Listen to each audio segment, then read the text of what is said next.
The ICS light is on in this 2017 Lexus RX350. ICS, Intelligent Clearance Sonar Function Light. It's never been on in this car before, so if you have a Lexus yourself and you have that light on, come with me and see if we could find out what's wrong with this thing and see how we can turn it off. All right, so currently this car has 64,000 plus miles, and this light right here is currently staying on. If you navigate through the steering controls, you can actually turn it on and off, but whether it's off or on, it still stays lit up like that while you're driving. So what we're going to do first is take this scan tool right here and perform a health check and see what we have going on. All right, so the first thing we're going to do is we're going to turn the ignition switch on. You don't have to turn on the engine for this. Just let's plug in the scan tool. All right, so our scanner is done generating the health report, and this is the beginning of the report. It looks like we have some abnormalities here. The ECM has 1. Now if we scroll down, we have another one here in telematics system. Actually it says 2. And we keep scrolling down, looks like that's the only one. So looking at these, or actually there's one code right here, because really just one, and the engine code where it had a malfunction in the idling, none of these codes are related to my ICS light. In fact, this one right here, looking at the repair manual, from reading about it, this is related to the Safety Connect system, and that is the system that's built into these modern Lexus right here, and that uses a backup battery.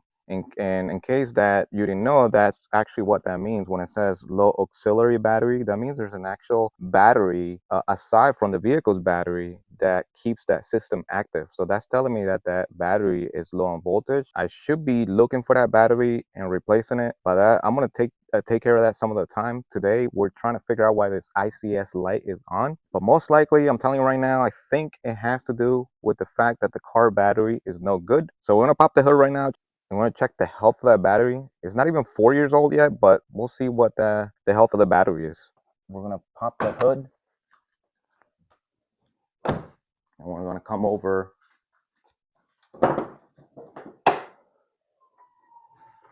You see, this battery is about, it's not even, I don't think it's 4 years old yet, but I live in the state of Florida and it's been really hot in here lately. We're in the beginning of June, but we have reached temperatures in the 90s. And even though this car sleeps right here inside the garage, I mean, it probably goes about 3 to 4 days without being touched or driven. So that may contribute to the factor that the battery is dying and needs replacement. All right, so this right here is a battery tester. It's pretty straightforward to use. All you have to do is tell it what size battery that is, and the size is determined in cold cranking amps. See that right there, cold cranking amps, 650. All right, so by default, when you plug it into the battery, it comes up to 500. All you got to do is bring it to 650 and just click where it says test. 10.22 volts. X means failed. This battery's no good. We need a new battery. All right, so while this may not be the particular cost to your Lexus, I do want to say something. From years of experience and working a lot of these vehicles, I would say a little less than half, maybe a quarter of electrical issues with vehicles that arrived at the dealership. You'll be surprised how many inexperienced technicians will start tinkering with things and figure out why issues are happening without checking the battery first. You see, the battery needs to be in good and healthy in order for everything to function right, especially in today's vehicles with a lot of modern technology. All these computers that are on board these cars, I mean, there's cars out there that they may look basic on the outside, but they have over 30, 40 computers inside. I mean, this particular vehicle alone is a 2017, and it does rely on a good battery in order to keep those computers active. What I would say for now is I'm going to replace the battery for sure because it needs it. The last time we drove this car was about 3 days ago, and it started up just fine. However, this morning I went to go put some things in the trunk, and I went to back it out of the driveway. I did notice that that light was on, but when it started up, I wouldn't say it had a slow crank, but it had a slower crank than normal. So that was a concern. And then the light was on. So that's a telltale sign that that light may be on due to low battery voltage. So I'm going to start by replacing that battery, and then I'll see if that light is off. And if that light is off, then that's case closed on this one. But if that light is still on, then I'll still have to further investigate what that is. And by the way, if you're interested in that scan tool that I use right now, that is the Launch Creator Elite 3.0.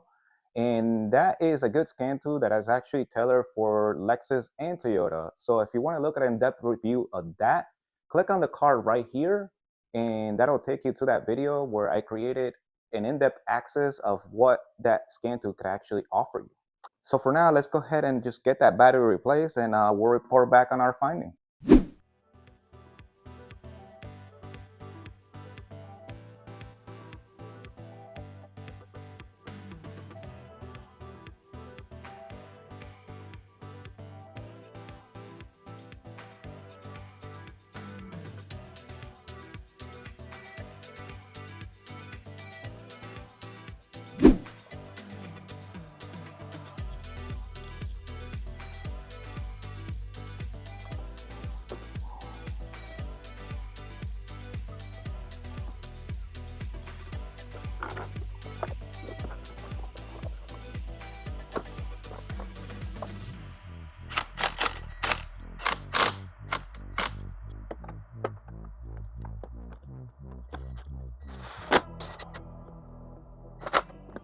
All right, so I got the battery installed, and guess what? The light is off. Yeah, so let's recap here. What happened? Well, the ICS light was on, no other issues that I found. The only thing I noticed was that after the car been sitting for a couple of days, and normally I don't drive this car, but my wife does. I got in the driver's seat, started it up, and then I noticed a slower than normal crank. Other than that, I didn't notice anything else when I was driving. I didn't notice the system detecting objects like crazy around the car. So what do we do here? I plugged in the scan tool, I ran a health check, and the only code that, or the only two codes that I had was a rough idling and the auxiliary battery for the safety connect that is showing that it's failing. None of those two codes are related, but actually, correction, the rough idling code, now that I think about it, that could be related to a low voltage issue, because remember, in order to keep a good idle in your vehicle with these modern cars, you do rely on 12 to 14 volts of voltage all the time. So if that battery is effective, then that means you're putting a lot of strain on the alternator. You got to also keep in mind that the fuel injectors, the electronic valve timing, the throttle body, ignition coils, and all these other components in here do rely on that 12 to 14 good steady voltage system to be okay. So who's to say that that isn't affecting the throttle body operation as well, and all that together is causing rough idling? That could be a possibility, but figure out what is causing all these issues first. And if you don't have any low voltage related DTCs, then yeah, conduct a test on the battery.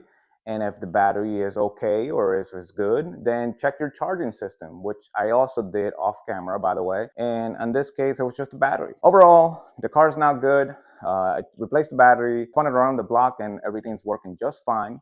But the takeaway from this video is that a low battery could cause a surprising amount of electrical issues in your vehicle that you may not even be aware about, or it doesn't start affecting it till later. So always check your battery before you're directly tackling a warning light on the dash or just an electrical problem in general. So with that being said, I hope this video was informative. I hope you learned something new. If you like it, give it a thumbs up. If you're not a subscriber, consider subscribing to the channel. Go and check out some more of my other videos. And until the next video, thanks a lot for educating yourself, making progress, and best to you.